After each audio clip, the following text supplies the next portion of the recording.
Hello बच्चों, आज के वीडियो में मैं class 9th math chapter 6 line and angles exercise C यानी 6C पार्ट 2। इसके पहले वीडियो में पार्ट 1 यानी 6C का पार्ट 1 पढ़ा चुका हूँ। उसमें जो समांतर रेखा होते हैं, संगत रेखा होते हैं या संगत कोण जो होते हैं, ठीक, एकांतर कोण होते हैं, उसके बारे में हम लोग समझ चुके हैं। आज के वीडियो में हम लोग उससे रिलेटेड कुछ प्रमेय को पढ़ेंगे। यहाँ प्रमेय फर्स्ट आपको दिख रहा होगा, आइए इसे हम समझते हैं। इसमें दिया क्या है, यदि एक तिर्यक रेखा दो समांतर रेखाओं को प्रतिच्छेद करे तो एकांतर अंतःकोणों का प्रत्येक युग्म क्या होता है, बराबर होता है। युग्म का मतलब पेयर यानी जोड़ा, ठीक। अब इसमें देखिए एकांतर कोण के बारे में हम आपको बता चुके थे पिछले वीडियो में। यानी मान लीजिए यह इसके एकांतर है, यह इसके एकांतर है, तो यह कोण इसके बराबर होगा, यह कोण इसके बराबर होगा। यही प्रूफ हमको करना है। लेकिन इसमें क्वेश्चन में दिया क्या, यानी प्रमेय में, यदि एक तिर्यक रेखा, मान लीजिए एक तिर्यक रेखा आपको दिख रहा है आर यानी टी तिर्यक रेखा, दो समांतर रेखाओं को प्रतिच्छेद करता है। यानी यह क्या है, ए बी आपका क्या समांतर रेखा है इसके, यानी ए बी जो है सी डी के समांतर है, और ये तिर्यक रेखा टी इसको क्या करता है, बिंदु पी और क्यू पर प्रतिच्छेद करता है, ठीक। तो जो चीज़ दिया है उसको हम क्या करते हैं, गिवन यानी दिया है उसमें लिख लेते हैं। क्या सिद्ध करना है उसको यहाँ लिख लेंगे। उसके बाद उपपत्ति क्या है, यानी उसको प्रूफ जहाँ से किया जाता है शुरू, वहाँ से यहाँ लिखते हैं, ठीक। तो आइए इसको हम समझते हैं। तो अब यहाँ हम क्या करेंगे, क्या दिया है, ठीक। आप इसमें देख लीजिए, तिर्यक रेखा दो समांतर रेखाओं को, तो मान लीजिए दो समांतर रेखा क्या है, दो समांतर रेखा, यहाँ लिखेंगे दो समांतर रेखा इतना और इतना, ठीक, दो, ठीक। तो दो समांतर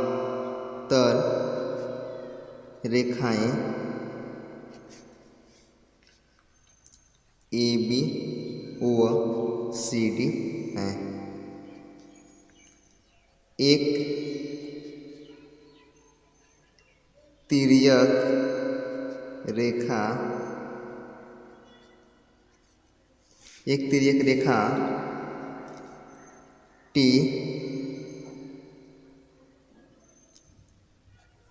ए बी व सी डी को बिंदुओं, ठीक, ऐसे लिखेंगे, बिंदुओं P यानी P यह, ठीक, और Q, P और Q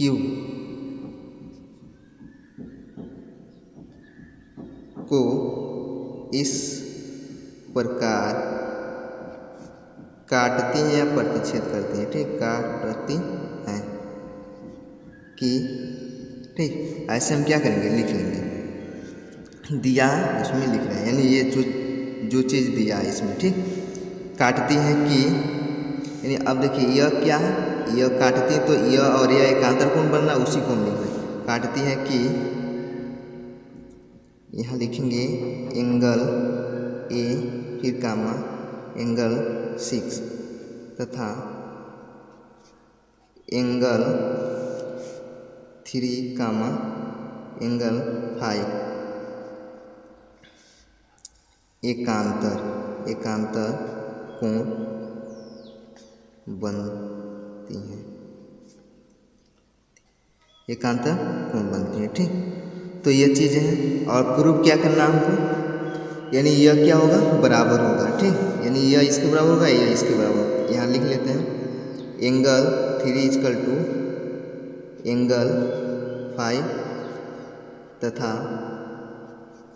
angle 3 equal to 5 angle 4 equal to angle 6। यह चीज़ हमको क्या करना है, प्रूफ करना है, ठीक। अब उपपत्ति में क्या लिखेंगे, आइए इसको देखते हैं। अब यहाँ देखिए उपपत्ति में हमको लिखना क्या है। अब मान लीजिए यहाँ प्रूफ क्या करना, प्रूफ के अकॉर्डिंग ही इसको हम लिखेंगे, ठीक, कि उतना लिखें कि ये प्रूफ करने पे इतना आ जाए। अब देखिए यहाँ अंडर रूट जो यहाँ एंगल 3 इक्वल क्या दिख रहा है, एंगल 5, ठीक, इसको लाना। तो हम क्या करेंगे, यहाँ से मान लीजिए यह जो है ठीक, यह और यह हमको लाना है, यानी इसके इक्वल यह लाना है। ठीक, यहाँ दिख रहा। तो सबसे पहले क्या करेंगे, इसके बराबर, यानी मान लीजिए यह क्या है, शीर्षाभिमुख कोण है। शीर्षाभिमुख कोण आपस में बराबर होते हैं। ठीक, और संगत कोण भी आपस में बराबर होते हैं। तो मान लीजिए यह इसके संगत है तो यह इसके बराबर होगा, यह इसके बराबर होगा। तो इस प्रकार क्या होगा, यह इसके बराबर मिल जाएगा। ठीक, यह हो जाएगा। फिर दूसरा, जब इसको प्रूव करेंगे इसके बराबर इसको, तो हम क्या करेंगे, यहाँ मान लीजिए यह 4 और 6 लाना, तो यहाँ आपको मिल जाएगा 4, या 6 मिल जाएगा। मान लीजिए इसके बराबर यह दिखा देंगे, शीर्षाभिमुख कोण है। फिर उसके बाद इसके बराबर इसको दिखा देंगे, ये संगत कोण आपस में बराबर होते हैं। तो इस प्रकार दोनों में यह मिलेगा कॉमन, तो इसके बराबर यह हो जाएगा। ठीक, इस प्रकार हम इसको क्या करेंगे, प्रूव करेंगे। तो आइए इसको हम लिखते हैं और समझते हैं। अब क्या करेंगे, यहाँ पर लिखेंगे एंगल, यानी 1, एंगल 1, ठीक, इक्वल एंगल 3, यहाँ पर दिख रहा। तो यहाँ पर लिख लेंगे शीर्षाभिमुख कोण। शीर्षाभिमुख मतलब यानी वर्टिकली अपोजिट एंगल। ठीक, शीर्षाभिमुख कोण। ठीक, यह हो गया। उसके बाद दूसरा हम लिखेंगे था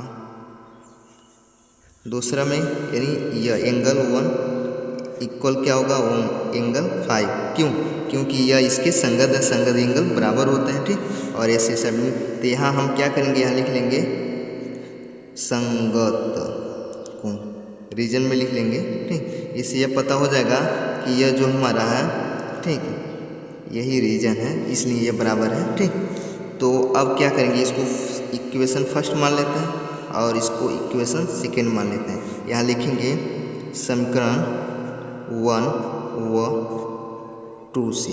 ठीक, यहाँ हो गया। अब यहाँ मान लीजिए तो क्या होगा, एंगल 3 इक्वल एंगल 5 हो जाएगा। ठीक, इस प्रकार क्या हो जाएगा, यह प्रूफ हो जाएगा। मान लीजिए इसके बराबर है, इसके बराबर है, तो यह इसके बराबर हो सकता है। क्यों, क्योंकि यह दोनों में हमारा है। जब ये इसके बराबर है, इसके बराबर होगा, तो ये इसके बराबर हो सकता है, यानी समीकरण 1 और 2 से यह हो गया। तो फिर आइए हम, यह वाला हो गया। फिर अब इसको देखते हैं। ठीक, अब यहाँ देखिए, यहाँ लिखेंगे पुनः। ठीक, पुनः लिखेंगे एंगल 2, यहाँ 2 दिख रहा है, एंगल 2 इक्वल एंगल 4। ठीक, उसके बाद यहाँ लिख सकते हैं, इसको हम लिख लेंगे, इसको इक्वेशन 1 बना, इक्वेशन यहाँ 1 2 हो गया, तो यहाँ 3 बना लेते हैं। ठीक, अब यहाँ लिख लेंगे शीर्षाभिमुख कोण। क्यों, क्योंकि यह शीर्षाभिमुख कोण आपस में बराबर होते हैं। शीर्षाभिमुख,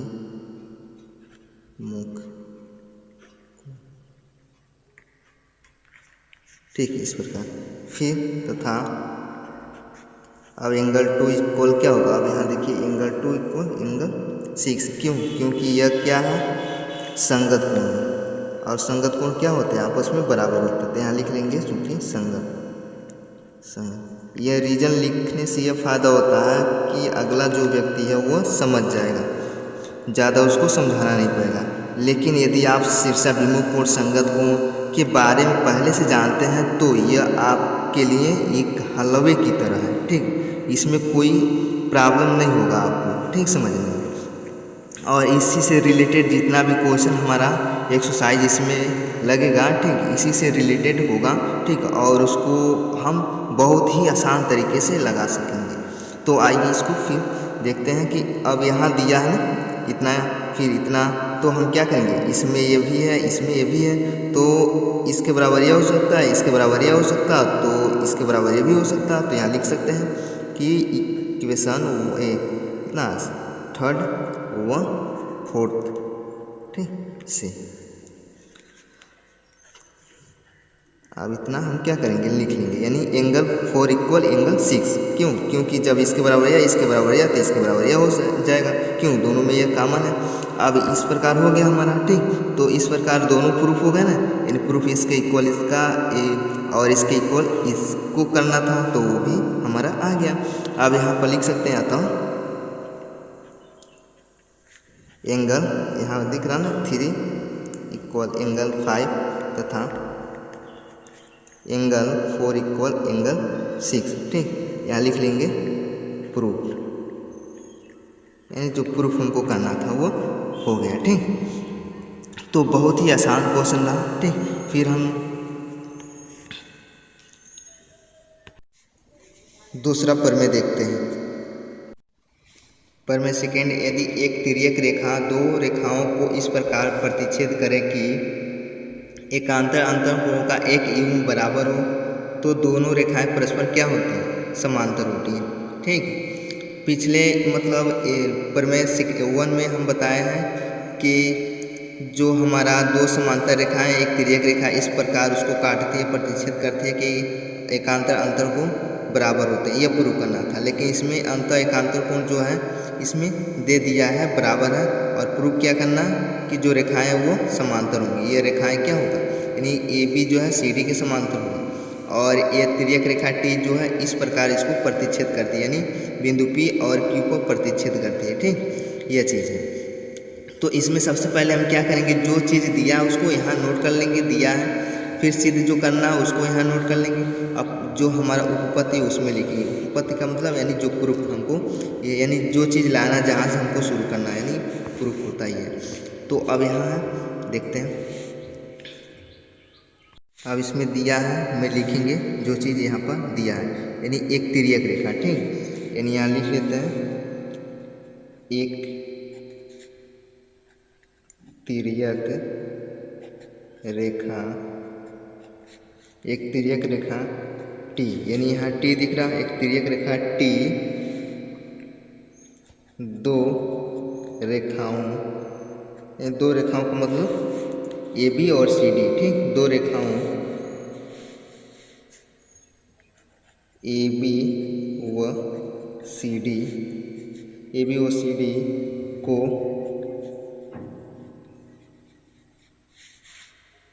बिंदुओं, यह हमारे बिंदु, यह आपका तो है बिंदुओं P व Q पर इस प्रकार काटती हैं कि ठीक, तो काटती हैं तो क्या बनता है हमारा, एंगल 3 इक्वल एंगल 5 तथा एंगल 4 इक्वल एंगल 6। ठीक, आपको दिख रहा है, यानी जब यह तिर्यक रेखा को, यह हमारा एक टी है, दो रेखाओं ए बी और सी डी को यानी पी और क्यू पर काटती है, तो इस प्रकार हमारा क्या बनता है, एंगल 3, यानी एंगल 3 जो है एंगल 5 के इक्वल है, और एंगल 4 जो है एंगल 6 के इक्वल। क्यों, क्योंकि ये एकांतर कोण है, और इसमें दिया भी है एकांतर कोण के जो अंतःकोण, यानी एकांतर अंतःकोण के युग्म क्या होते हैं, बराबर होते हैं। ठीक, और हमको प्रूफ क्या करना है, समांतर ये रेखाएं। ठीक, तो इसमें हम लिखेंगे, यानी प्रूफ जो करना है, यानी ए बी जो होगा सी डी के समांतर है। ठीक, यह प्रूफ करना, अर्थात इसको ऐसे भी लिख सकते हैं, A B parallel C D, यानी ये क्या है, पैरेलल का साइन, यानी यह पैरेलल का क्या है, साइन है, यानी सिंबल। ठीक, यानी समांतर जिसको कहते हैं। ठीक, तो इसका मतलब समांतर होता है। फिर इसमें हम लिखते हैं उपपत्ति क्या है। ठीक, तो सबसे पहले हम लिखेंगे, यानी हम जानते हैं कि हमको प्रूफ करना है, यदि प्रूफ किस प्रकार किया जाए, मान लीजिए यह जो है इस रेखा के समांतर हो। ठीक, तो कैसे समांतर होगा, मानते हैं तो यहाँ जो यह एंगल और यह एंगल क्या हो जाए, समांतर। मान लीजिए यह समांतर हमारा रेखा है, तो समांतर रेखा के जो भी हमारा संगत कोण बनता है उस पर, ठीक, यदि संगत कोण आपस में बराबर होते हैं तो हमारा क्या होता है, वह रेखा समांतर होता है एक दूसरे के। ठीक, तो वही चीज़ हमको लाना है, तो कैसे आएगा, तो हम क्या करेंगे, सबसे पहले इसको इसके बराबर लिख लें। क्यों, क्योंकि हम जानते हैं यह शीर्षाभिमुख कोण है, आपस में बराबर होते हैं। उसके बाद क्या करेंगे, अब यह जो होता है हमारा, यह और यह क्या है, एकांतर कोण इसमें दिया है, बराबर है। ठीक, इसके बराबर इसको दिखा लेंगे, जब इसके बराबर इसको दिखाएंगे, इसके बराबर इसको दिखाएंगे, तो यह भी इसमें है, ये भी इसमें, तो इस प्रकार क्या होगा, यह इसके बराबर हो जाएगा, और यह एकांतर कोण जो आपस में बराबर होंगे, तो यह रेखा इसकी रेखा के क्या हो जाएगा, समांतर होगा। ठीक, तो यह चीज़ हमको करना है। ठीक, तो आइए देखते हैं।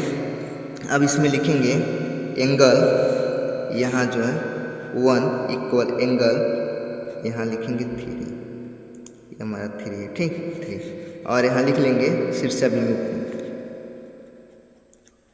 शीर्षाभिमुख कोण हो गया। उसके बाद लिखेंगे तथा एंगल 3 और एंगल यहाँ 5 लिखेंगे, यहाँ लिखेंगे एकांतर कोण,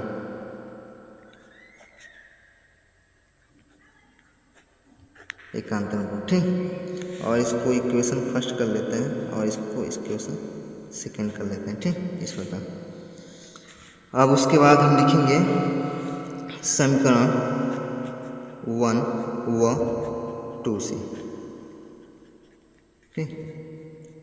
तो हमारा हो जाएगा, ये आपको दिख रहा है, यह 3 है ना, आपका 3 है, ठीक। तो जब इसके बराबर या इसके बराबर या इसके बराबर या इसके बराबर या, तो अब क्या होगा समीकरण 1 और 2 से, तो यहाँ होगा एंगल 1 इक्वल एंगल 5 हो जाएगा, ठीक। तो इस प्रकार यह जो आ गया हमारा आ गया एंगल 1 और एंगल 5, ठीक। तो यह एंगल क्या है, संगत कोण है। तो संगत कोण जब आपस में बराबर हो गए तो ये रेखा क्या होगा, समांतर हो जाएगा एक दूसरे के, ठीक। तो हम यहाँ लिख लेंगे जो कि संगत कोण है, ठीक। ये क्या संगत कोण यहाँ पर लिख सकते हैं, ठीक। इसलिए AB पैरेलल CD, ठीक, यहाँ हो जाएगा प्रूफ हो गया कि AB जो हमारा CD के क्या समांतर है, यही हमको प्रूफ करना था, ठीक। और मैं आपको बता दूं कि जो चीज़ आपको लाना होता है, ठीक, उसी को आप देखकर चलिए कि हमको लाना क्या है, ठीक। क्या हम इसमें करें कि वह चीज़ उसमें आ जाए और उसके द्वारा हम उसको ला लें, ठीक, वही चीज़ इसमें किया गया है, ठीक। तो ये वीडियो आपको कैसा लगा आप कमेंट में बताएं, और आप यदि हमारे चैनल पर नए हैं तो आप सब्सक्राइब करना, लाइक करें और अपने दोस्तों को शेयर करें, ठीक। फिर मिलते हैं अगले वीडियो में, तब तक के लिए धन्यवाद।